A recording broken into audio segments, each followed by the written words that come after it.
tidak mau menerima penjelasan maksud dari ayat-ayat itu. Dia cuma potong sebagian dan tidak jelaskan langsung. Nggak perlu dijelaskan. Ini sudah jelaskan.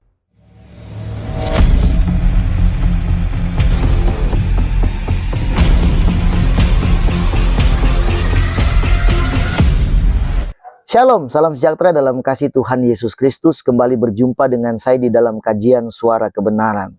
Teman-teman, kelompok Donditan dan teman-temannya itu kelihatannya memang tidak akan pernah mau menyerah untuk menyelewengkan firman Tuhan. Dalam sebuah percakapan, Dondi dengan seorang anak muda yang bernama Daniel Jonadam. Daniel ini ngobrol dengan Donditam kurang lebih 2 jam ya. Durasinya kurang lebih 2 jam. Dan berujung pada Daniel menjadi mualaf. Dia membacakan 2 kalimat syahadat. Nah, ketika dia membimbing Daniel untuk memualafkan dia, Dondi ini tidak menggunakan Al-Quran. Justru menggunakan Alkitab. Trik mereka lah begitu ya, menggunakan Alkitab dan menggali isi-isi Alkitab yang menurut mereka justru berpotensi membantu mereka untuk menjelaskan Yesus bukan Tuhan. Salah satu yang dikutip oleh Dondi dari 2 jam pembicaraan mereka yang begitu banyak ayat Alkitab yang dikupas oleh Dondi, salah satunya adalah percakapan antara Yesus dengan iblis. Kita saksikan dulu cuplikan video berikut ini. Mana nih? Baca. Maka berkatalah Yesus kepadanya. Siapa nih? Kepadanya siapa nih? Iblis. Ini Yesus lagi dicobain sama iblis nih. Apa katanya? Penyalah iblis, sebab ada tertulis, engkau hanya menyembah Tuhan Allahmu dan hanya kepada Dia sajalah engkau berbakti. Yesus suruh nyembah Yesus enggak? Enggak. Suruh nyembah siapa? Tuhan. Siapa? Tuhan Allahmu kan? Ya, Tuhan Allahmu kan? Yesus saja bilang ke iblis, hanya kepada Tuhan Allahmu kamu berbakti. Sembahlah Dia saja. Yesus nggak bilang nyembah gua. Kalau Yesus Tuhan, Dia akan bilang apa? Sembah gua dong. Nah, kita lihat ya, sebetulnya terlihat Dondi ini yang nggak punya isi sebetulnya, nggak punya pengetahuan sebetulnya. Karena kan kita bisa menganalisa ayat ini baik secara teologis maupun secara logika. Kita bicara dulu dari sudut pandang teologis. Firman Tuhan mengatakan begini dalam dalam Matius 4 ayat yang ke-10. Maka berkatalah Yesus kepadanya, "Nyala iblis, sebab ada tertulis, engkau harus menyembah Tuhan Allahmu dan hanya kepada Dia sajalah engkau berbakti." Kenapa Yesus mengatakan sembahlah Tuhan Allahmu dan hanya kepada Dia sajalah engkau berbakti? Dia mengatakan kepada iblis. Jadi begini, pada waktu itu setelah Yesus berpuasa 40 hari 40 malam, selesai berpuasa, iblis membawa dia ke puncak gunung, padang gurun.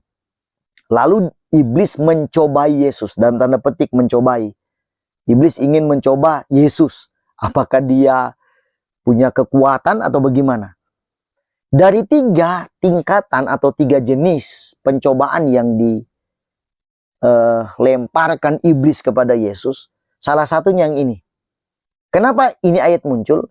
Karena iblis menawarkan kepada Yesus akan memberikan semua kemuliaan dunia, memberikan semua harta dunia mungkin ya, kemewahan dunia kepada Yesus, asal Yesus menyembah iblis. Itu aja.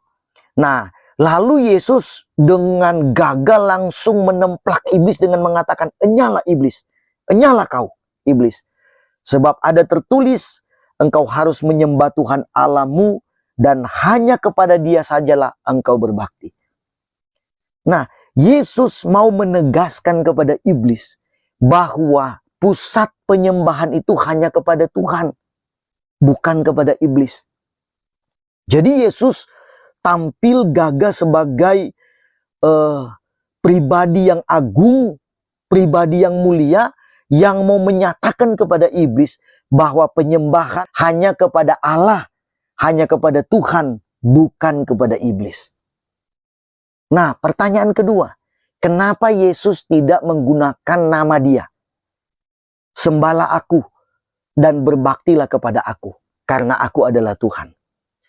Sebetulnya perkataan ini adalah perkataan karangan-karangan mereka. Artinya mereka mau berusaha untuk memaksakan Yesus berbicara ini.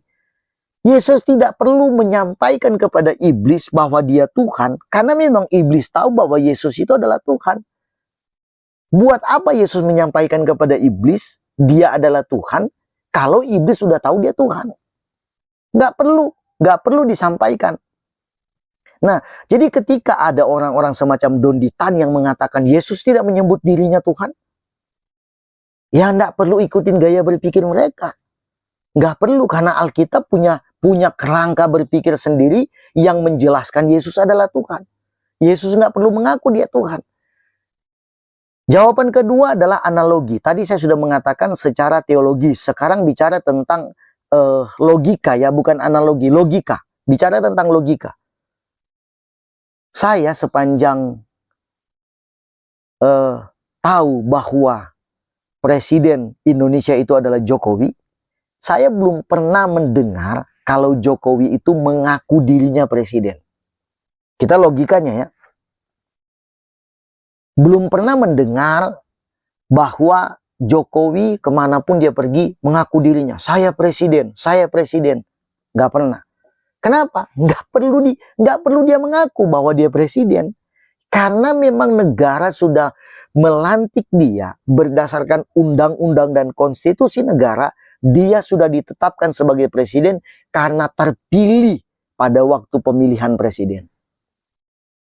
Jadi betapa anehnya justru kalau Jokowi kemanapun pergi ngaku, saya presiden. Akan jadi aneh malah. Kenapa jadi dia mengaku-mengaku? Orang semua sudah tahu bahwa dia presiden. Kan begitu, ya. Orang tahu bahwa dia itu presiden. Nggak perlu mengaku. Artinya begini, logikanya begini. Yesus nggak perlu mengaku dia Tuhan.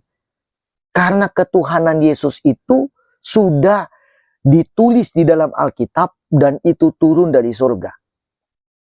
Ketika malaikat Jibril memberitahukan kepada Maria dan Yusuf tentang kelahiran seorang anak laki-laki dan diberikan nama dia Immanuel, di situ sudah terlihat bahwa memang yang akan lahir itu adalah seorang anak yang agung, yang mulia, yang turun dari surga, Yesus Kristus sebagai juru selamat, Mesias. Malaikat itu berkata begini, engkau akan memberikan dia nama Immanuel. Perhatikan, Immanuel itu artinya Allah beserta kita, Allah menyertai kita. Dari nama saja sudah sangat terlihat bahwa Yesus menyandang gelar sebagai Tuhan. Karena dia adalah Immanuel, dia adalah Allah yang menyertai kita. Dia Allah. Lalu dari tugas, jadi dari nama sudah terlihat Yesus adalah Allah, Immanuel. Lalu dari tugas, apa tugas Yesus? Menyelamatkan manusia dari dosa. Memberikan keselamatan kepada manusia, itu tugas dia. Yang namanya juru selamat buat manusia berdosa tidak mungkin dilakukan oleh manusia biasa. Dan tidak mungkin dilakukan oleh manusia begitu saja. Walaupun Yesus adalah manusia, tapi dia bukan manusia seperti kita. Dia adalah Tuhan. Jadi harus mengaku bagaimana lagi. Gitu loh, Yesus adalah Tuhan. Alkitab sudah menjelaskan. Kalau hanya mengikuti pemikiran-pemikiran Zakir Naik, pemikiran-pemikiran Donditan, Kain Nama, dan yang lain-lain, Yesus tidak akan pernah gagal jadi Tuhan hanya gara-gara mereka. Dia sudah Tuhan. Lalu pertanyaannya, Yesus pernah mengaku dia Tuhan? Kalau saya kasih ayatnya, kira-kira mereka mau menerima nggak ayat ini? Yohanes 13 ayat 13. Kamu menyebut aku guru dan Tuhan, katamu itu tepat, sebab aku memang guru, sebab memang akulah guru dan Tuhan. Mereka mau terima nggak? Pasti mereka akan membangun alibi yang lain. Bukan, itu mah bukan perkataan Tuhan. Kan Kain Nama Zakir Naik pernah bilang, itu tulisannya warna merah, jadi bukan Tuhan itu, bukan perkataan Tuhan. Ada aja yang mereka bisa bangun untuk menghindar Pokoknya satu aja buat mereka, Yesus tidak boleh jadi Tuhan. Itu mereka. Mau ribuan kali pun mereka berkata, Yesus bukan Tuhan, Yesus bukan Tuhan, Yesus tidak boleh jadi Tuhan, Yesus adalah Tuhan. Udah, selesai. Mau ribuan kali pun begitu. Ya kan? Yohanes 1 ayat 1 dan 14. Pada mulanya adalah firman. Firman itu bersama-sama dengan Allah. Dan firman itu adalah Allah. Firman itu telah menjadi manusia dan diam di antara kita. Dan kita telah melihat kemuliaannya, itu kemuliaan yang diberikan kepadanya sebagai anak tunggal Bapa, penuh kasih karunia dan kebenaran. Firman menjadi manusia. Firman menjadi kitab suci, kita terima nggak? Terima dong. Kalau firman jadi manusia, masa nggak boleh? Firman jadi kitab suci kita bisa terima. Firman jadi manusia masa nggak boleh? Yohanes 10 ayat 30. Aku dan Bapa adalah satu. Ya sudah. Yesus adalah Tuhan. Nah cuman disayangkan orang-orang semacam Daniel. Ya mereka belum punya pemahaman yang kuat tentang Alkitab. Sehingga ketika Dondi mengarahkan kepada ayat-ayat Alkitab. Seperti Yesus mengatakan aku utusan, aku anak, aku tidak tahu apa-apa dan sebagainya. Langsung, oh iya ya, bukan Tuhan. Tidak mau menerima penjelasan maksud dari ayat-ayat itu. Dia cuma potong sebagian dan tidak jelaskan langsung. Nggak perlu dijelaskan. Ini sudah jelas kata Dondi. Ini sudah fakta. Ngapain dijelaskan? Nah, ya kalau nggak mau dijelaskan bagaimana? Al-Quran juga perlu dijelaskan supaya orang bisa memahami dan mengerti kan gitu. Ya supaya orang paham. Ya Alkitab juga perlu dijelaskan. Masa kalau cuman itu bagian-bagian yang mendukung mereka nggak perlu dijelaskan. Bagian-bagian yang tidak mendukung mereka harus dijelaskan. Kan ini intinya mereka cuma mau bahwa Yesus nggak boleh jadi Tuhan. Tapi Yesus akan tetap Tuhan dan selamanya adalah Tuhan.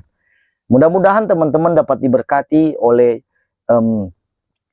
firman Tuhan, pernyataan yang saya sampaikan ini, dan menambah wawasan buat kita semua. Jangan lupa like, subscribe, share, dan komen di bawah ini sebanyak-banyaknya.